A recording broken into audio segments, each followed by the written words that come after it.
Jeff, what is the latest on this issue? On this issue, and why was it important for the Attorney General's office to get involved here in Texas?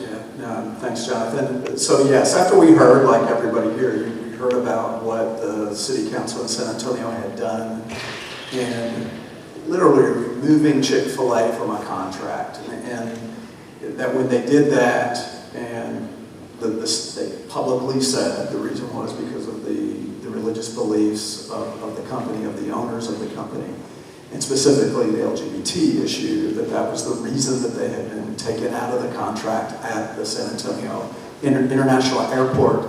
What General Paxton asked us to do was immediately to open an investigation into whether or not they had violated any state law in taking those actions. At the same time, we wrote a letter to the Department of Transportation, the U.S. Department of Transportation, urging them to also open an investigation because we had determined that there was an applicable federal law that they could be violating that would would in fact jeopardize their federal funding.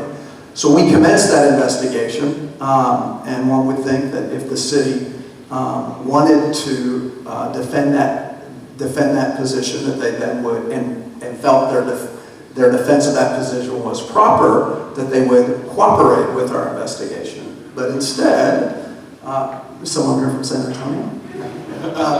But instead... Frank Rockhouse was here yesterday, former councilman.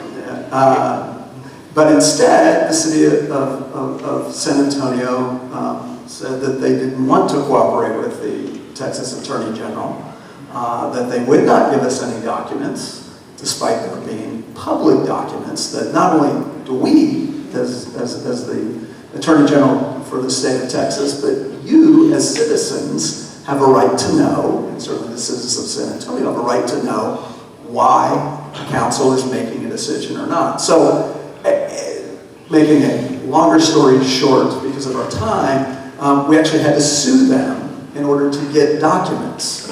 And we did sue them, and our friends at First Liberty as well sued.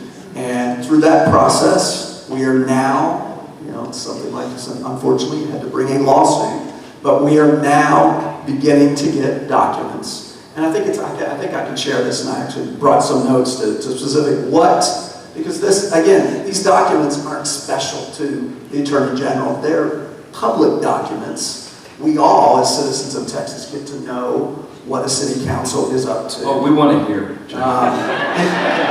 Right. So, first, what we know, and what has been confirmed that these documents show. And speak very slowly. Because we have a lot of people on social media that are, go ahead, sorry. City staff, I get in trouble sometimes. That's kind of got me in trouble in the past, but we'll be careful. City staff created a contract that it's been confirmed that included Chick-fil-A.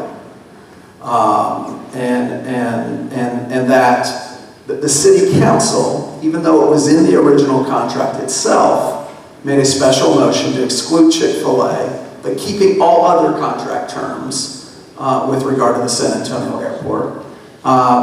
We know, and it's been confirmed in these documents, that several council members made public statements that they excluded Chick-fil-A because of its views about LGBT issues. We know that the city's Audit and Accountability Committee, which in fact included several council members, had actually already approved the contract with Chick-fil-A in it. And then it went to the city council for final approval, and that's when Councilmember Trevino, even though that committee had voted for Chick-fil-A being included, then, as a sort of surprise motion, had them excluded. It appears that nobody at City Hall ever discussed excluding Chick-fil-A at all before that city council meeting to approve the contract. It was only in that city council meeting that they were pulled out. We also know that we've seen the documents reflect that many of you and many city business groups have uniformly condemned the city's decision. It's an ongoing investigation. The city tells us they produced thousands of pages of documents so far. They tell us they have more to produce, so we'll get those. Now, of course, when we initially asked them, they didn't want to give us anything. Don't forget that. Yeah, I've seen that before. And what's exciting, we talked a little bit about the same Chick-fil-A Religious Freedom Law went into effect on September 1st. I've heard there's a lawsuit filed. Boy, it's going to get real interesting in the city of San Antonio.